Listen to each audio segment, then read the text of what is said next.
entered the kingdom and he captured a large village.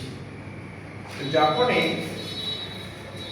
একটা বড় বাক্যের মাঝখানে আয়োজক থাকে এর দুই পাশে দুইটা ক্লজ আছে he captured a large village principal clause. Again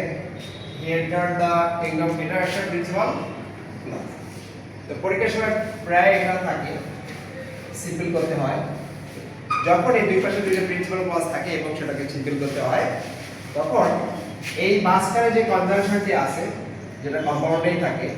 এই কম্পাউন্ড এই যে কনজাংশনটা উঠাই দিতে দিয়ে এখানে একটা কমা বলে আর এটাকে যখন আমরা সিম্পল করব তখন আমরা জানি সিম্পলে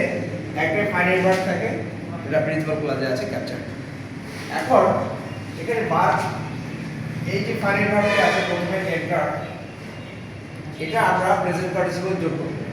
অর্থাৎ এই প্রেজেন্ট ফর্মে এনে আই যোগ দিতে হবে entering E N T R I এতটুকু কাজ অর্থাৎ প্রেজেন্ট পার্টিসিপল এখানে যোগ দিয়ে দিলে এন্টারিং দ্য কিংডম কিংডম মাঝখানে একটা কমা পড়বে এই দুইটা সাবজেক্ট যেহেতু একই তাহলে প্রথমটি আমরা দেব না দ্বিতীয়টি